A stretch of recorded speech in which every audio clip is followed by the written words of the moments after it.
Art Rooney II, he was asked at the owners' meetings in Minnesota about how much longer they plan on waiting for Aaron Rodgers. And apparently he says, well, we'll wait a little bit longer on Aaron Rodgers. And if you start to look at the timeline that Albert Breer pointed out yesterday, where he went through the minicamp and all that stuff, and the fiasco of going to Egypt and riding camels and smoking weed or doing whatever he was doing, he says that Breer pointed out, look, minicamp starts next week. It runs through June 5th.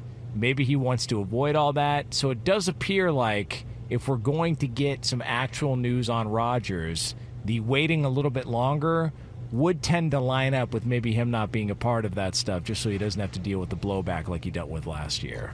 Can I ask an honest question? Minicamp's only 3 days, FYI. So they've got OTAs now, most likely. Then minicamp comes after. Does that cause any friction with the veterans of the Steelers if he were to come after the minicamps?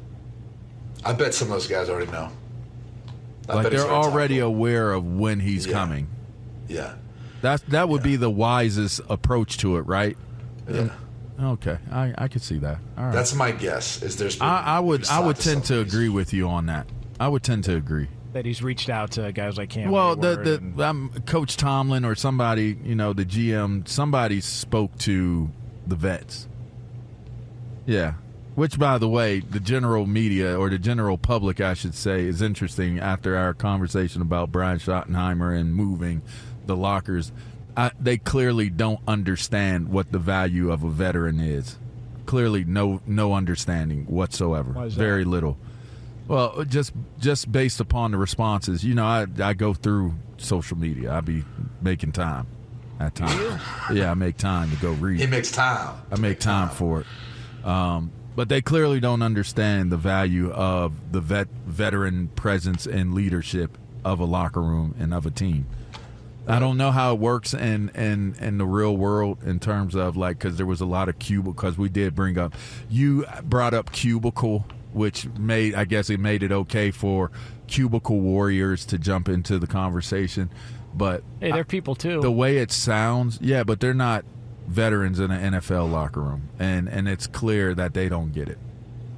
So I just figured I'd take the moment to address it. How do I get it? Since the opportunity presented itself to take a shot at you and the cubicle warriors, I just figured I'd. Okay, but wait a second. I don't know what the hell we're talking about. Okay, anymore. so when the discussion was had about Brian Schottenheimer moving lockers around, and you guys were pointing out that, listen, that's like your home away from home. That's your space. No, it's for some people. Yes, for some. Like if you've been there for years. I totally understood why that would bother some people. Well, it's just unnecessary. Without, again, back to the original point of the question of would this bother the vets if Aaron Rodgers chose to wait all the way up until, let's just say, training camp to sign, which isn't very long from now anyway. Let me ask this, though. I mean, Favre used to do the same thing at the end of his career. Yeah. And I don't remember anyone having an issue with it. I remember when Favre joined the Minnesota Vikings, he got there late to camp. We opened the season back in 2009 with him. And it was like a whole fanfare thing. There was a bunch of Vikings fans who came to Cleveland for that game just to see him. No one gave a rip. Are people going to be that upset who are Steelers fans or the play? I think they'll be excited to have him. I mean, the alternative is not very bright then for Pittsburgh if Rodgers doesn't end up signing. I think there'll be an announcement. It'll be made somewhere in June once they get past the mandatory minicamp, and he'll be prepared to tune it up and get into training camp full go. That's why I think this will all work out. So sometime after June 5th to the start of their training camp. I have a source who has just reached out to me who can confirm that Rodgers has been training out here in Southern California all this week, in and around Westlake Village.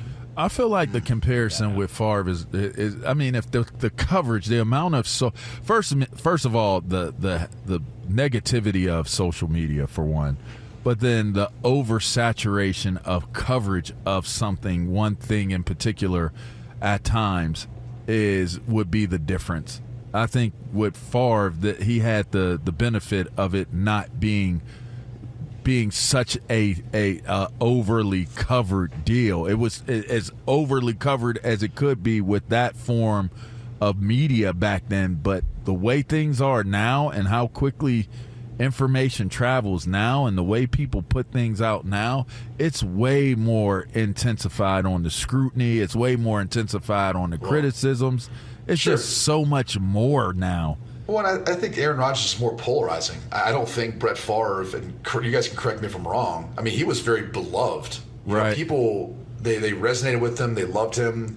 And the way he played, the joy at which he played. Now, I understand there's a lot of stuff that's obviously happened post-career. But I'm just saying, as far as the player back then, there was an excitement that was like, oh, man, that's just the easiest guy to root for, right? I mean, there's a lot of things that became public, whether it was his father passing, you know, playing after that game, the game he had that night. I'll never forget that.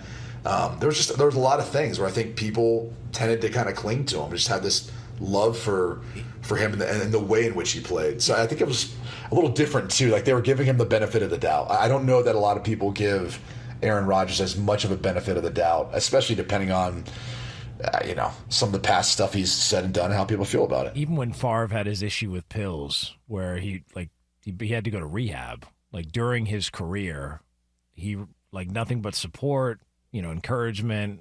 Everybody loved the guy. Rodgers, he didn't want to take anything, and has not heard the end of it since that all happened. So hopefully we'll get an answer soon, but it does appear like we are closing in on that. That Rodgers is going to be in Pittsburgh, just like LaVar has been asking for weeks and weeks and weeks and months now. Is that what I've been doing? That's what I've heard.